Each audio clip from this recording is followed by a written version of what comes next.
तर ओम सिद्धपुरुषाय नमः म्हणजे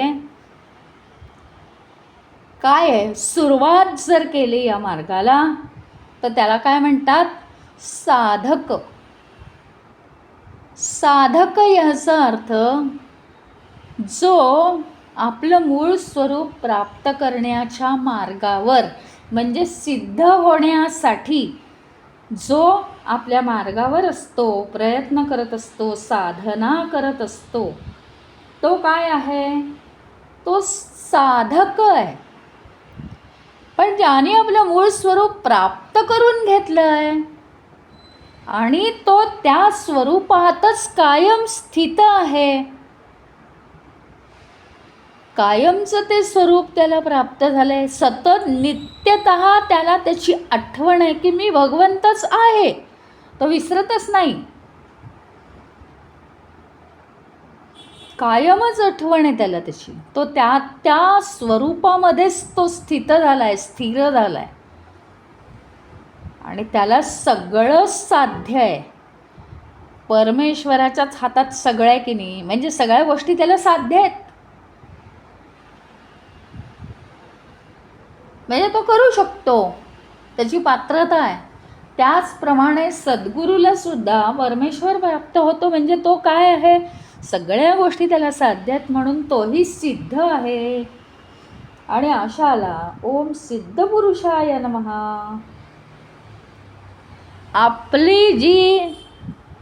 आपली जी डिपेंडन्सी, म्हणजे आपण जे अवलंबून आहोत पूर्णतः ईश्वरावर किंवा आत्मतत्वावर अवलंबून आहोत आपण. आणि हे आपलं जे अवलंबून राहणं आहे त्याचं तो समाधान करू शकतो म्हणून तो सिद्ध आहे.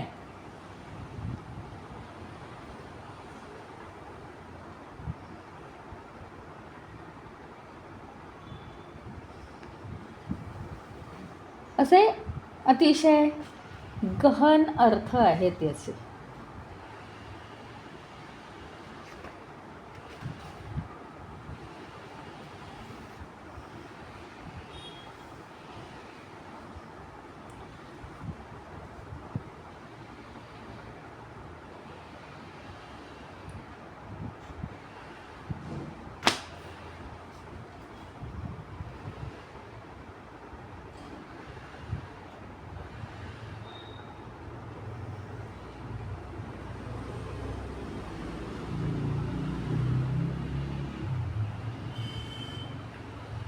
म्हणजे सिद्ध याचा अर्थ काय, तो परिपूर्ण आहे, सगळ्या बाजूनी परिपूर्ण, त्याच्यात कोणतंही त्रुटी तुम्ही दाखवू शकत नाही, कोणतीच त्रुटी तुम्ही दाखवू शकत नाही त्याच्यात. आणि ती जर तुम्हाला त्रुटी दिसली तर तुमची दृष्टीमध्ये त्रुटी आहे असा त्याचा अर्थ. कारण काही लोक म्हणतात मग ईश्वर का झोपलं आहे का, एवढं वाईट होतं आहे तर मग ईश्वर आहे की नाही, असं कसं मग इतकं वाईट घडतं, ईश्वर तर चांगला आहे असं म्हणतात. म्हणजे ईश्वरामध्ये तुम्हाला जर त्रुटी दिसली तर तुमच्या दृष्टीची, तुमच्या बुद्धीचीच त्रुटी आहे असं म्हणावं लागेल.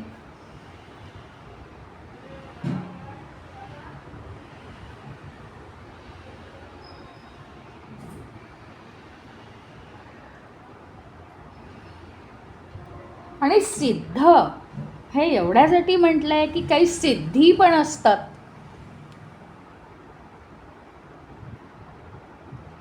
आता चिन्मयानंद रमण महर्षींना भेटायला गेले, जाता जाता वाटेत आश्रम होता त्यांचा, नुसती रमण महर्षींची दृष्टी चिन्मयानंदांवर पडली आणि पुढे काय करायचं ते सगळं त्यांना समजवून गेलं.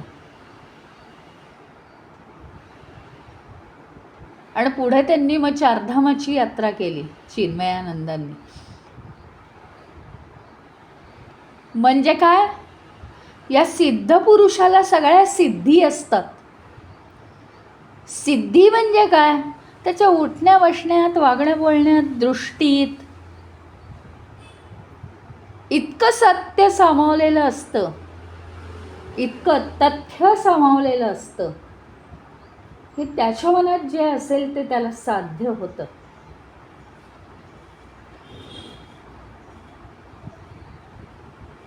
स्वतःलाही साक्षात्कार आणि दुसऱ्यांनाही साक्षात्कार घडवून आणण्याची त्यांच्यामध्ये शक्ती असते, म्हणून त्यांना सिद्धपुरुष म्हणतात. अलौकिक शक्ती, अलौकिक शक्ती.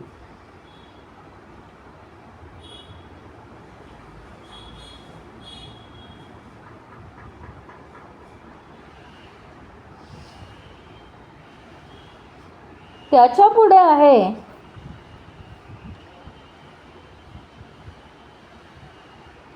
ओम वाचस्पतये नमः. ओम वाचस्पतये नमः.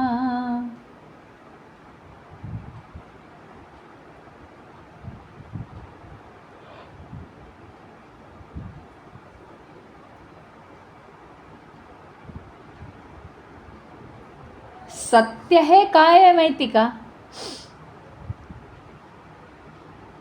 सत्य हेच मुळे आपल्या वाणीला प्रकाशित करतं. वाचा, वाचेचा पती म्हणजे आपल्या वाचेचं रक्षण करणारा, वाचेला प्रकाशित करणारा, आपल्या बोलण्याला प्रकाशित करणारा असा सगळा सर्वशक्तिमान देव आहे. आपल्या वाणीला तो प्रेरणा देतो. जर आपण आपले विचार चांगले ठेवले तर आपल्या वाणीला सुद्धा तो प्रेरणा देतो. म्हणजे मी असा विचार केला पाहिजे की माझ्या वाणीने मी कोणाला दुखावायला नको, तसं मी प्रयत्न पण केला पाहिजे. माझी वाणी मधुर पाहिजे, माझ्या वाणीतून मी भगवंताचं नाव घेतलं पाहिजे, भगवंताची प्रशंसा केली पाहिजे. असं विचार जर माझ्या मनात आला तर माझ्या वाणीला प्रेरणा देतो भगवंत, आशीर्वाद देतो, कृपा करतो माझ्यावर. म्हणून त्याला वाचस्पती, वाणीला प्रेरणा देणारा, वाणीचं पालन रक्षण करणारा वाचस्पती.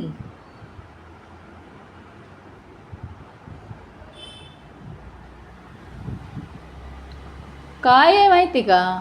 वाचा म्हणजे केवळ वाणी नाही, तर लिहिलेले शब्द जे आहेत ते शब्दांना अर्थसुद्धा कोण निर्माण करतं? तो भगवंत. म्हणजेच ते आत्मतत्वच त्या शब्दांना अर्थ निर्माण करतं.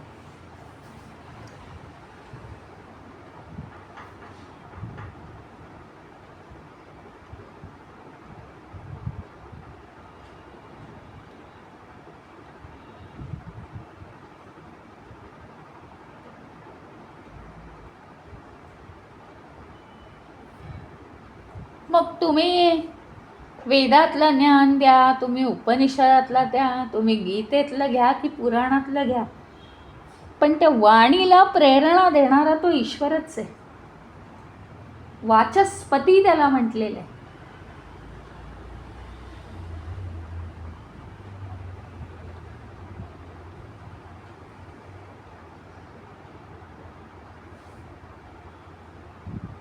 आणि म्हणून आपल्या वाणीतून आपण नेहमी सत्य बोलावं, मधुर शब्द काढावे, दुसऱ्याला वाईट वाटेल असं बोलू नये. त्याचं कारण ही वाणी आहे ना, त्याचं रक्षण ईश्वर करतो, नाही तर नाही करत तो. तो मग आपल्याकडून एकदा खराब शब्द निघायला लागले की तो काय करतो? तो रक्षण करत नाही, तो वाचस्पती बनत नाही. त्याच्यामुळे मग आपण जे हे आहेत, अडथळे आहेत, ते आपल्याला निर्माण होतात आपल्या जीवनामध्ये.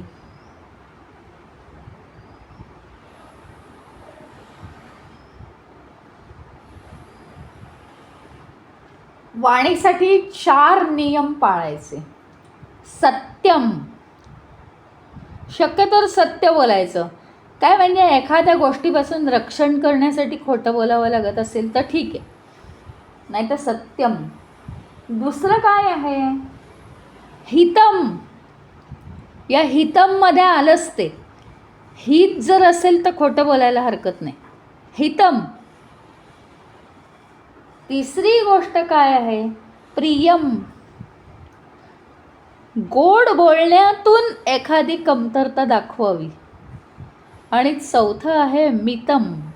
म्हणजे मितभाषीपणा ठेवावा.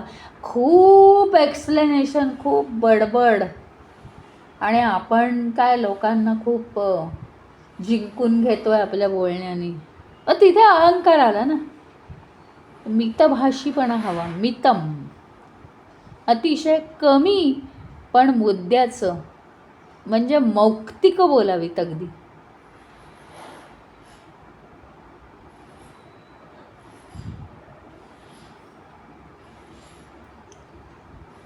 इतरांवर टीका करू नाही.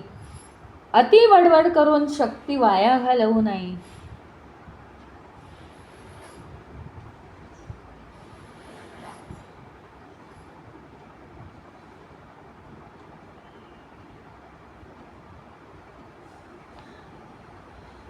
आपल्या बोलण्याने लोकांचं जीवन बहरून गेलं, आनंदून गेलं, लोकांचं जीवन बदललं, लोकांना मार्गदर्शन झालं तर चांगलं आहे ना. असं आपलं बोलणं असायला पाहिजे. आणि तसं जर नसेल तर कमीच बोलावं. जेवढी गरज आहे तेवढंच बोलावं आपण.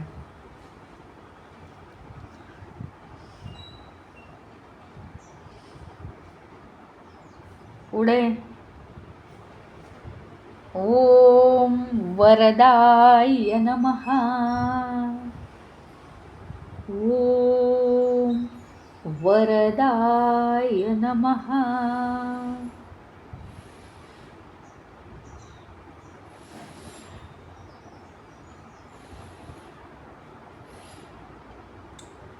वर देणारा अतिशय उदार आहे. परमेश्वर अतिशय उदार आहे. थोडंसं जरी तुम्ही काहीतरी चांगलं केलं तरी तो वर देतो. आता वर म्हणजे काय?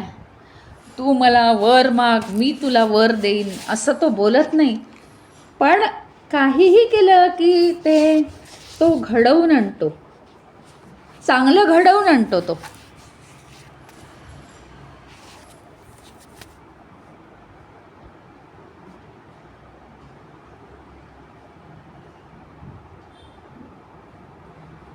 कारण काय?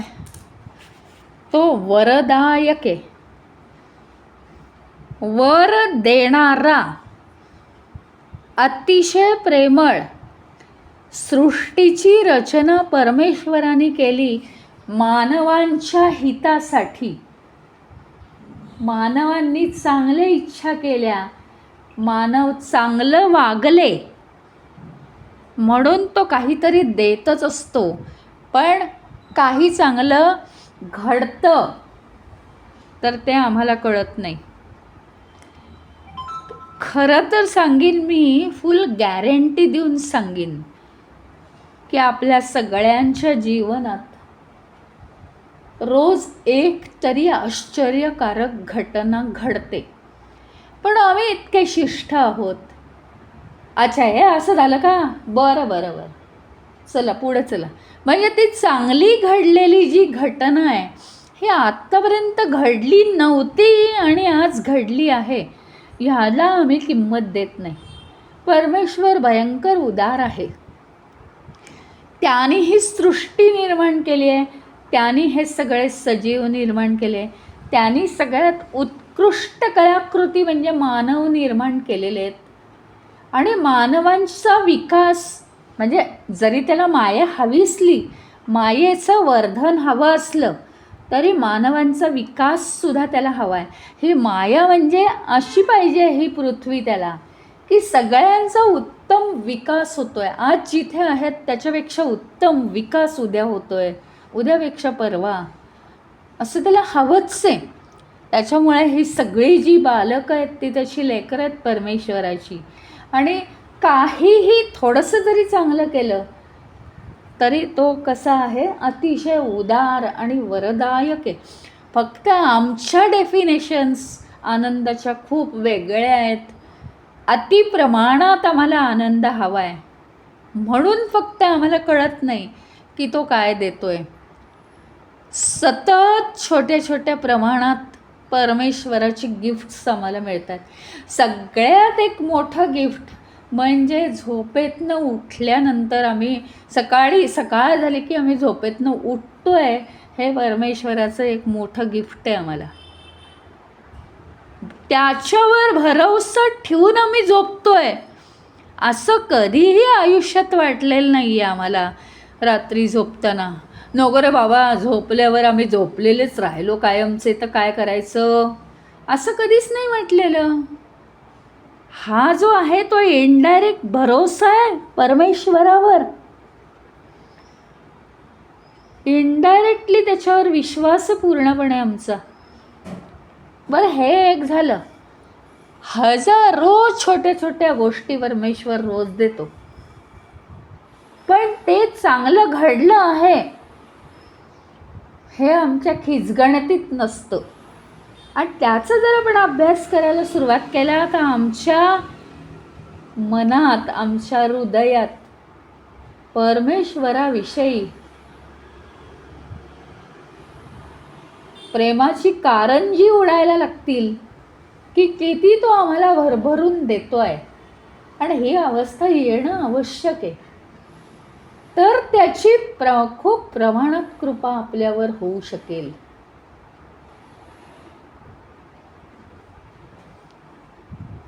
त्याच्यामुळे तो काय आहे, वरदायनमय आहे.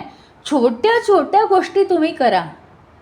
आपण अतिशय छोट्या बालकाप्रमाणे परमेश्वराचे अतिशय जवळचे आहोत, आणि तो खूप आपल्याला सांभाळत असतो. बिघडतं कुठे माहिती आहे का, परमेश्वर कोणी नाही, मीच माझा आहे, मीच सगळं करतो, तिथे आपलं बिघडतं. आपण ईश्वराचा हात, ईश्वराचं बोट सोडून, ईश्वराच्या पायावरचा आपला हात सोडून आपण दूर निघून जातो. मग आपल्याला काहीच सांभाळता येत नाही, कुठेतरी हरवतो. आणि म्हणून त्याचं हे वर देण्याचं, ही जी शक्ती आहे, या शक्तीचा आपण ठांग लावला पाहिजे की माझ्या जीवनात परमेश्वर कोणकोणते वर रोज देतो आहे, काय काय घडतं आहे, आणि तो जे देतो आहे त्याचं वर्धन, म्हणजे ते मी काही वाढवते आहे का दिवसानुदिवस. परमेश्वराचं देणं चाललं आहे, पण माझं वर्धन करणं, वाढवणं हे माझ्या हातात आहे ना. तो देत असतो. तुम्हाला माहिती आहे ना शेतकऱ्याची गोष्ट, 3 मुलं होती, धान्य दिलं, मुठमुठ धान्य दिलं, आणि हे मला वाढवून द्या, मी येतोच एका वर्षात वगैरे सांगितलं. तर 2 मुलांनी ते धान्य तसंच ठेवलं. एका मुलाने काय केलं, ते ठेवलं, ते खराब झालं, ते फेकून दिलं. दुसऱ्या मुलाने काय केलं, ते ठेवून दिलं, पण ते बघितलं नाही त्यांनी, त्याच्यामुळे ते खराब झालं का चांगलं राहिलं. त्यांनी जरा चांगलं ठेवलं, ते चांगल्या रीतीने ठेवलं, पण धान्य ते धान्यच, ते थोडंसं खराब झालं. तिसऱ्या मुलाने काय केलं, धान्य पेरलं, आणि शेतकरी आल्यावर धान्य कुठे आहे म्हणाला, चला माझं धान्य मला परत द्या. एक मुलगा म्हणाला खराब झालं, दुसरा म्हणाला मी ठेवलं आहे, जपून ठेवलं, खराब झालं तरी त्यांनी ते जपून ठेवलं. तिसरा म्हणाला माझ्याकडे धान्य नाही आहे. तिसरा म्हणाला धान्य शेतात आहे, पुन्हा ते उगवून आलं आहे. म्हणजे काय, परमेश्वर देण्याचं काम करतो, पण आम्ही ते वाढवण्याचं काम केलं पाहिजे आमच्या जीवनामध्ये. कोणत्या ना कोणत्या प्रसंगांनी परमेश्वर आमच्यामध्ये भक्ती निर्माण करेल, पण ती केवळ त्याच प्रसंगाने वाढली, आता मला नाही माहिती, असं नाही होता कामा. त्याने आणून दिलं आपल्या हातात, आता ते वाढवण्याचं काम आपलं आहे. ते कसं वाढेल, पेरिले ते उगविते, पेरिल्या सारिखे उत्तर येते, माऊली म्हणतात. ते वाढेल कसं, पेरलं तर वाढेल.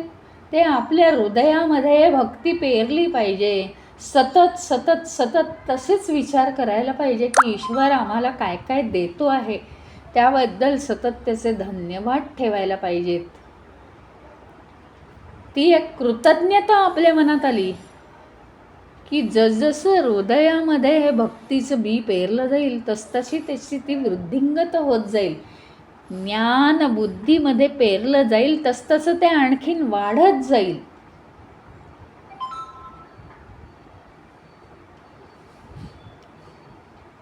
इथे थांबूया.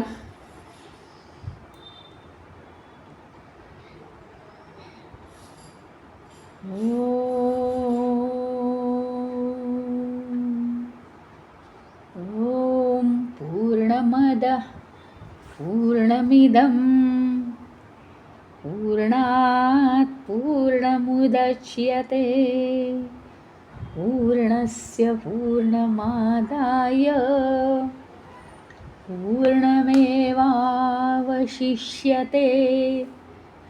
ओम शांति शांति शांति. हरि ओम. श्री गुरुभ्यो नमः. हरि